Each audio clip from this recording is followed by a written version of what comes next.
السلام علیکم میرے پیارے عزیز طلباء و طالبات. آج ہم درد بر افسانہ پڑھ رہے ہیں جو پشکر ناتھ کا لکھا ہوا ہے.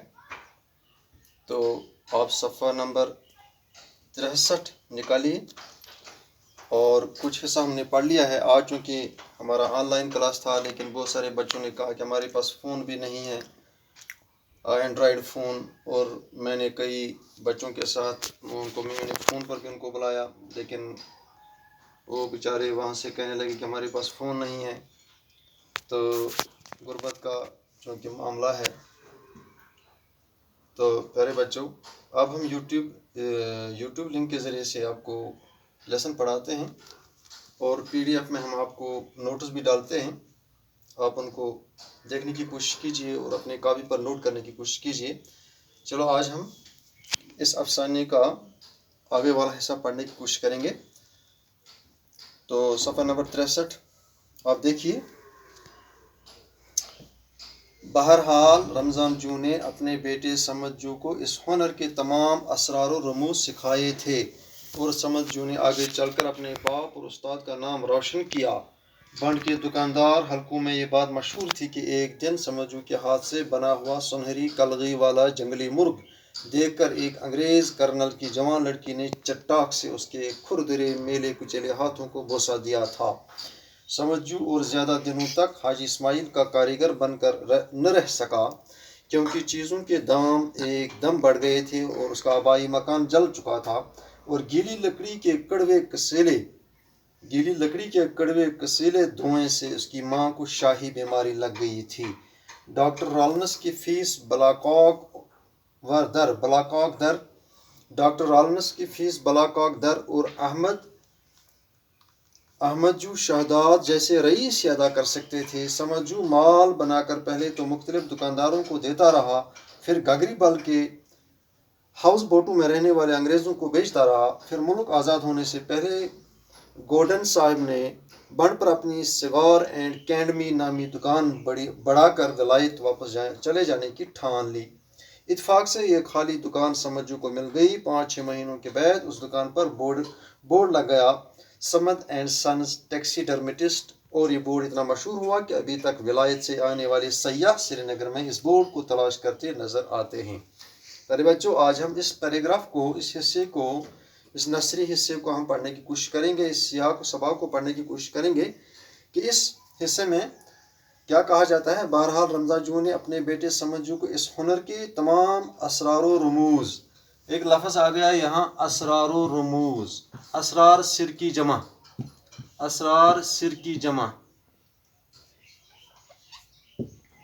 رموز رمز کی جمع.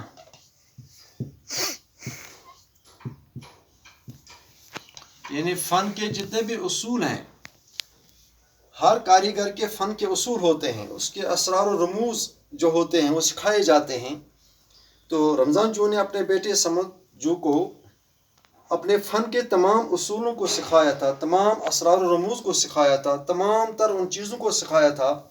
اپنے فن میں بہت ساری چیزیں آتی ہیں کہ یہ فن تب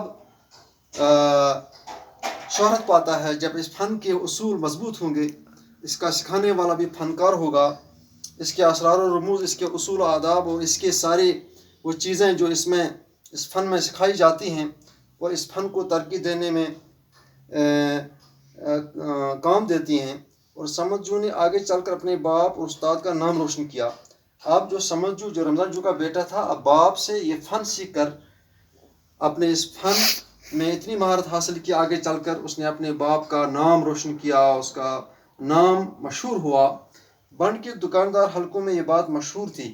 اب دریائے جہلم کے کنارے بنڈ کے دکاندار, جو وہاں دکاندار تھے اس وقت, تو ان کے حلقوں میں, ان کے مجلسوں میں یہ بات مشہور ہو گئی, ان کی جماعتوں میں یہ بات عام ہو گئی کہ ایک دن سمجھو کے ہاتھ سے بنا ہوا سنہری کلگی والا جنگلی مرغ دیکھ کر ایک انگریز کرنل کی جوان لڑکی نے چٹاک سے اس کے کھردرے میلے کو چلے ہاتھوں کو بوسہ دیا تھا.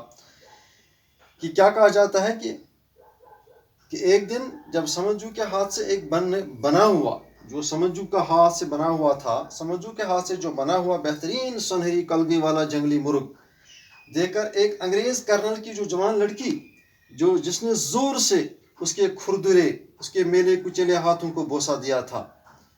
سمجھو اور زیادہ دنوں تک حاجی اسماعیل کا کاریگر بن کر نہ رہ سکا۔ پھر سمجھو اور زیادہ دنوں تک حاجی اسماعیل جو ان کے پاس ایک بہت بڑا کاریگر تھا، فنکار تھا اس کام کا، وہ زیادہ دیر نہ رہ سکا۔ تو کیونکہ چیزوں کے دام ہے قیمت،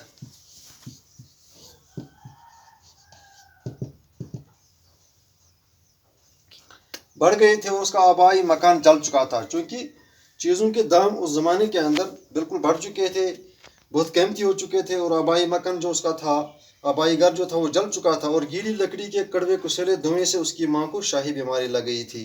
اب چونکہ کیا ہوا تھا، جب مکان جل گیا تو اس گیلی لکڑی سے، اس کڑوے کسیلے دھوئیں سے تو ان کی ماں کو جو شاہی بیماری لگ گئی تھی۔ شاہی بیماری ہو گئی وہ بیماری جو دم کی بیماری ہوتی ہے، سانس لینے میں زبردست دشواری ہوتی ہے، شاہی بیماری، اس کو شاہی بیماری کہا جاتا ہے۔ جو چھاتی کی بیماری، دم، سانس لینے میں زبردست مشکلات آتے ہیں، انہیں دم کی بیماری۔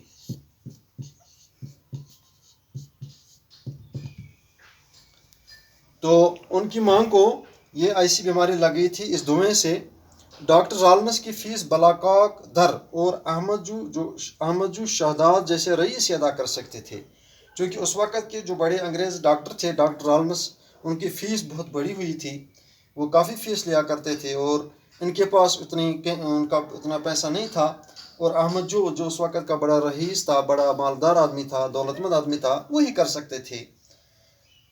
سمجھو مال بنا کر پہلے تو مختلف دکانداروں کو دیتا رہا، اب سمجھو جو اپنے اس دکان پر مال بناتا رہا، مال تیار کرتا رہا، پھر اور مختلف دکانداروں کو دیتا رہا، بیچتا رہا، پھر گاگری بل کے ہاؤس بوٹوں میں رہنے والے انگریزوں کو بیچتا رہا۔ چونکہ گاگری بل سری نگر میں ایک جگہ ہے، وہاں جو ہاؤس بوٹ میں رہنے والے لوگ تھے، وہاں انگریز بیٹھا کرتے تھے زیادہ، انہی کو یہ سامان، وہ چیزیں بیچتا رہا۔ پھر ملک آزاد ہونے سے پہلے، جب ہمارا ملک تب تک آزاد نہیں ہو چکا تھا، تو آزاد ہونے سے پہلے گورڈن صاحب نے، چونکہ انگریزوں کا دور تھا، انگریزوں کی حکومت تھی، والیانی ملک تھے، انگریز تھے، پھر ملک آزاد ہونے سے پہلے گورڈن صاحب نے بن پر اپنی سگار اینڈ کینڈی نامی دکان بڑھا کر ولایت واپس چلے جانے کی ٹھان لی۔ پھر اس وقت ملک آزاد ہونے سے پہلے گورڈن صاحب تھے ایک، تو انہوں نے بن پر اپنی سگار کینڈ نامی دکان بہت بڑھائی تھی، بہت بڑھیا دکان بنائی تھی اس نے، اور انہوں نے پھر اس دکان کو چھوڑ دیا، اس کو چھوڑنے کا ارادہ کیا، اور ولایت انہیں واپس چلے جانے کا اس نے ارادہ کیا۔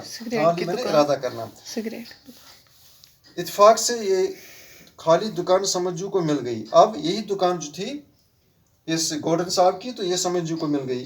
5-6 مہینوں کے بعد اس دکان پر بورڈ لگ گیا۔ اب سمجھو نے اس دکان کے آگے بہت بڑا بورڈ چپکایا، سمجھو اینڈ سنز ٹیکسی ڈرمیٹسٹ۔ ٹیکسی ڈرمیٹسٹ میں نے آپ کو بتایا بھی ہے کہ جو کھالوں کی تجارت کرتا ہوگا، جو بالوں والے کھال خرید کر ان کو اپنے دکانوں میں رکھتا ہوگا، اور ان کے اندر بہت سارے جسموں کو فٹ کرتا، جانوروں کی شکلوں کے اندر بچوں کے لیے بڑے خوبصورت بناتا تھا۔ اس کا بہت بڑا فن تھا اس میں، اور یہ بورڈ اتنا مشہور ہوا کہ ابھی تک ولایت سے آنے والے سیاح سری نگر میں اس بورڈ کو تلاش کرتے نظر آتے ہیں، کہ یہ بورڈ سمجھو کا اتنا مشہور ہوا کہ باہر سے لوگ، ولایت میں نہیں، باہر کے ملکوں سے، باہر کے ملکوں سے سیاح میں نے سیر کرنے والے سری نگر اس بورڈ کو تلاش کرتے نظر آتے ہیں۔ پھر وہ اس سمجھو کے دکان کو دیکھتے تھے اور اس کو ڈھونڈنے کی تلاش کرتے تھے، کیونکہ اس دکان کو اس نے بہت اچھی طرح سے سجایا تھا، اور جانوروں کی مختلف کھالوں کے اندر ان کی شکلیں بنائی تھیں، اور وہ شکلیں بہت انگریزوں کو بہت پیاری لگتی ہیں۔ پیارے بچوں، آج ہم نے یہ پڑھا،